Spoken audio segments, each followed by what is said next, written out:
What is a rage platformer?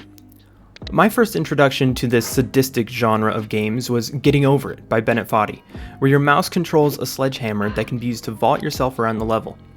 There's a huge variety of games within this genre, but there are a couple of prevailing constants. 1. These games revolve around a simple but oftentimes frustrating movement mechanic, and also, these games are punishing.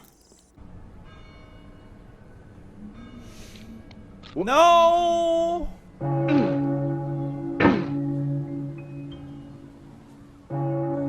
Nearly all rage platformers operate under a similar, very simple goal: get from A to B.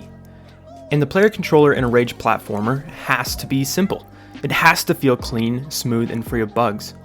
Well, of course, we aim for these traits in player controllers of all genres, so why place such importance on it here?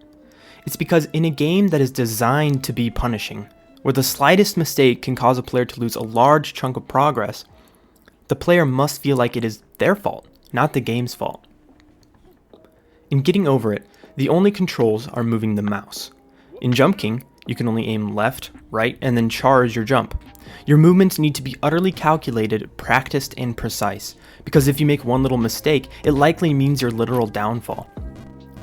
But because the player controller is so simple and fine-tuned, any mistakes feel like they're yours, not the game's. So, if these games are so difficult and rage-inducing, then why do I absolutely adore them? Do I just like pain? And why is it a growing and successful genre? Payoff and progression. Practice makes perfect, and this expression is proved over and over again in rage platformers. At first, it may take you dozens of tries to traverse a simple starting area, but upon returning later, after losing a ton of progress, you have obtained a level of mastery over that sequence of movements that is now so satisfying to execute. And it is clear as day in those moments that you have improved. What once seemed so difficult, eliciting so many frustrations and attempts, is mere child's play now, as you speedrun your way back to where you were when you fell. I tend to experience a similar feeling when playing Souls-like games, with bosses and level designs that require true determination in order to overcome them. Mental challenge and sense of accomplishment. I'll say, rage platformers are not very accessible. There's no difficulty scaling, no easy mode, which is definitely a barrier to entry for some. But for those looking for a real challenge, there is nothing better. It's just you versus the game, and it starts to feel like a real battle. There are so many moments after a long fall where it feels like the game is this bully, standing over you, taunting you, saying, "Go ahead then, quit." Wait. No, that's not what I wanted to do. How do you recover this? But in order to beat these games, you simply have to have persistence. You're not going to beat the game on the first try, the first sitting, most likely not even in the first week, but you just have to keep coming back. It's a test of your mental fortitude, and if you're able to push through and get to the top, you earn a sense of accomplishment that you most likely haven't felt in video games ever before, and it makes you want more.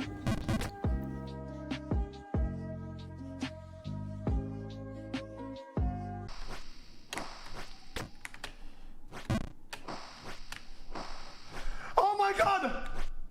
Oh my god!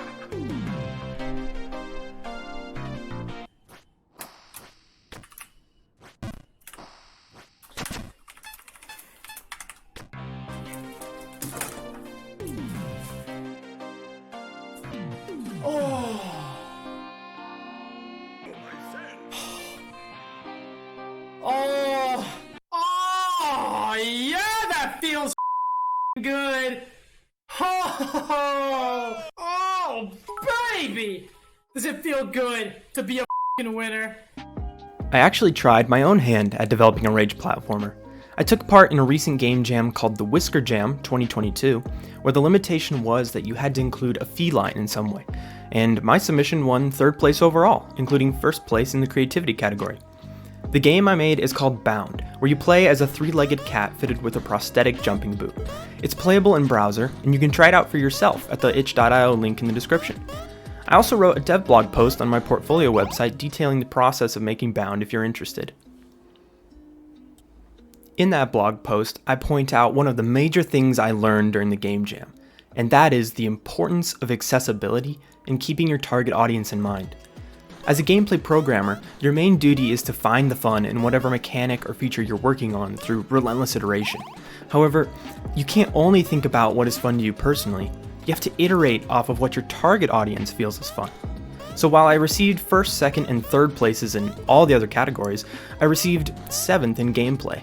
However, I totally understand why. See, I personally love rage platformers, but they're not very accessible. Because of the nature of the game jam, all the other participants would be playing my game, whether they enjoyed this genre or not. This led to many players enjoying the context surrounding the gameplay, but not having much fun actually playing.